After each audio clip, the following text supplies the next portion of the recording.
దోపిడీ, అవినీతి, కమిషన్లతో పాలన చేస్తున్న టీడీపీ నేతలకు ప్రతిపక్షం నుండి ప్రశ్నలు ఎదురవుతుంటే వారికి ఏం చేయాలో తెలియడం లేదని వైఎస్ఆర్సీపీ టౌన్ పార్టీ అధ్యక్షులు వేమ సురేష్ బాబు పేర్కొన్నారు. పట్టణ వైఎస్ఆర్ కాంగ్రెస్ పార్టీ అధ్యక్షుడు వేమ సురేష్ బాబుని మాట్లాడుతున్నాను.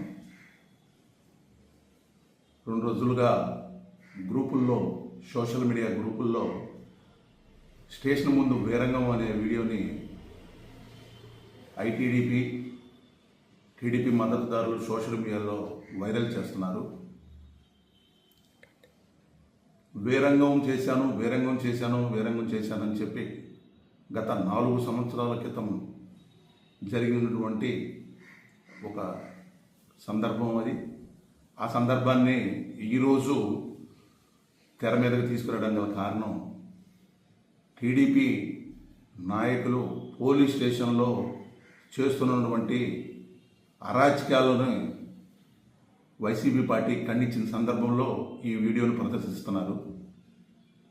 ఈ వీడియో మీరు ప్రదర్శించే ముందు ఏం జరిగిందనేది తెలుసుకొని మాట్లాడాలి. అజ్ఞానిలాగా వీడియోని ప్రచురించి మీ యొక్క సౌలభ్యం కోసం ఎదుటివాడి రాజకీయాన్ని వాడుకోవడం సబబు కాదు. దీన్ని తీవ్రంగా నేను ఖండిస్తున్నాను.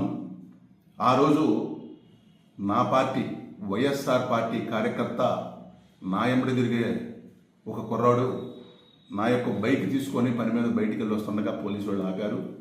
ఆపిన సందర్భంలో నేను ఫోన్ చేసినా కూడా ఆ బైక్ వదిలిపెట్టకుండా ఆ కుర్రోడిని హెరాస్ చేస్తుంటే, అలాంటి సందర్భంలో నేను పోలీస్ స్టేషన్ దగ్గరికి వెళ్ళి కేకలేయడం జరిగింది.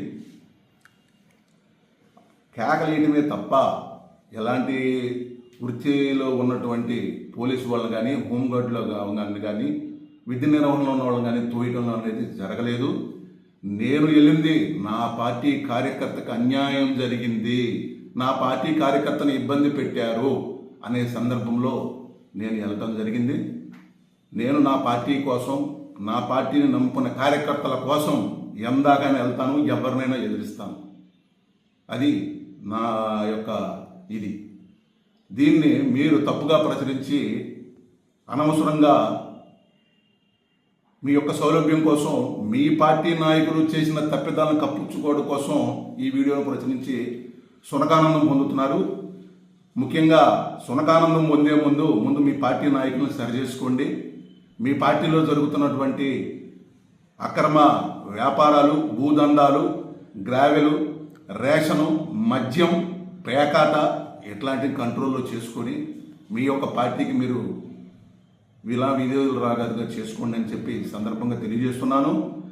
ముఖ్యంగా ఈ సందర్భంగా తంగిరాల సౌమ్య గారికి, ఎమ్మెల్యే గారికి చెప్పేది ఏంటంటే, నేను కూడా గతంలో టీడీపీ పార్టీలోనే పనిచేశాను.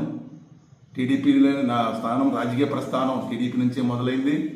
నన్ను అనేకమైన తప్పుడు కేసుల్లో ఇబ్బంది పెట్టి నన్ను నా చేత నానా ఎటిచాకిరి చేయించుకొని కంచికిచారలో ఉన్నటువంటి టీడీపీ కార్యకర్తల్ని అడగండి. ఎప్పుడైనా సరే ఒక టీడీపీ కార్యకర్త మీద తప్పుడు కేసు ఎప్పుడైనా నమోదు చేయించానా? వాళ్ళకు వచ్చే ఇళ్ల స్థలాలు ఎవరిదైనా రాకుండా చేశానా? వాళ్ళకు వచ్చే లబ్ధిని నేను ఏ రోజైనా నాశనం చేశానా? మీరే విచారణ చేసుకోండి. మీరే విచారణ చేసుకొని మీ పార్టీ నాయకులను కూడా సరైన పద్ధతిలో క్రమశిక్షణగా రాజకీయం నేర్పించుకొని రాజకీయాన్ని పెంచుకోండి. మాకు చెప్పారు మా నాయకుడు డాక్టర్ గారు మొండితోక జగన్మోహన్ రావు, మాకు విలువలు, విశ్వనీయత, వీటితో కూడిన రాజకీయం నేర్పించాడు. మమ్మల్ని ఎక్కడా తప్పుడు చేయలేదు, తప్పు చేసినా మమ్మల్ని కూడా ఆక్షేపిస్తాడు. అలాంటి వ్యక్తి దగ్గర రాజకీయం నేర్చుకున్నాము. ఆ వ్యక్తి అడుగుజాడలోనే రాజకీయం చేసుకుంటూ వెళ్తున్నామే తప్ప తప్పుడు విధానాలతో ముందుకెళ్లే ఆలోచన మాకు లేదు. దయచేసి మళ్ళీ చెప్తున్నాను, నేను పార్టీ కార్యకర్త కోసమే పోలీస్ స్టేషన్ కాడికి వెళ్ళాను. నా పార్టీ కార్యకర్తకు అన్యాయం జరిగితే ఎవరినైనా సరే ఎదిరిస్తాను, ఎందాకైనా పోరాడతాను. అది నా నైజం. కానీ మీరు చేసే తప్పిదాలు ఎదుటి వాడిని మీద వృద్ధి మీరు సునకానందం పొందుతున్నారే, అది కరెక్ట్ కాదు, నీచమైన చర్య. ఈ నీచమైన చర్యలో కొనసాగించడం ఆపండి. ఈ తప్పుడు రాతలు రాయడం ఆపండి. ఎదుటి వాళ్ళ మీద బురద జల్లే ముందు మనం ప్రజలు నమ్మి ఓటేసి